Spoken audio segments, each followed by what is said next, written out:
We're talking innovation with Irid Bufi from 50 Hertz, part of the Elia Group, at the Enlit studio. Welcome, Irid. Thank you, Jonathan. Start by telling us what innovations 50 Hertz is working on.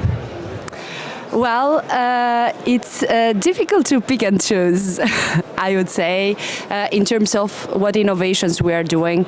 However, let me explain it two maybe clusters of innovations where we are currently focused. One is everything around maintenance of our aging grid. You know that as a TSO we operate infrastructure that is spread across geographical locations. So for instance, we test their satellite imagery, images that are coming from space in order to do vegetation management. One other technology is hyperspectral camera. What is so special about it? It's because it can give us information on the rust behind the painting in our pylons.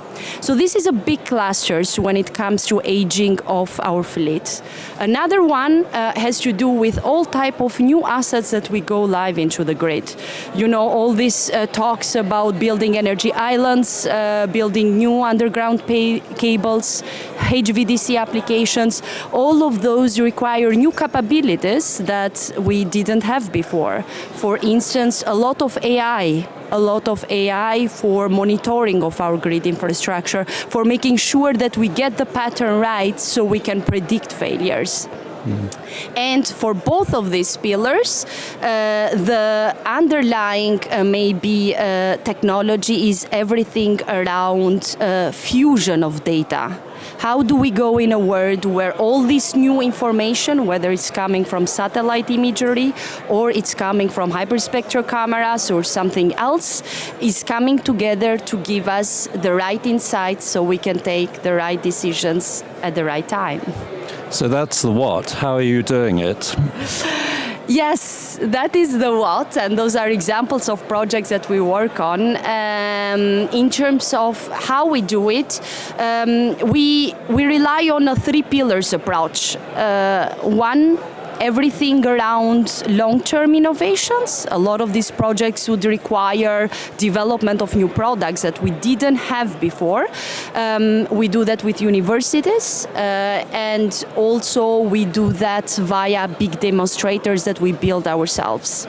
On the other side, we also do smaller pilots, not so much innovative and forward-looking, but things that can actually be implemented in 6 months or 1 year from now, and we do that with startups, for instance. That's a big one within our group, where we do also an open innovation challenge and we invite startups to react to our challenges.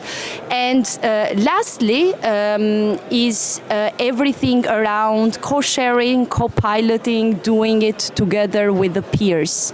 Recently we have set up a cross-industry ecosystem where we try together with other utilities to innovate together, because we don't want to reinvent the wheel. And with all of these technologies, at the end, we are trying to test the same things at the end.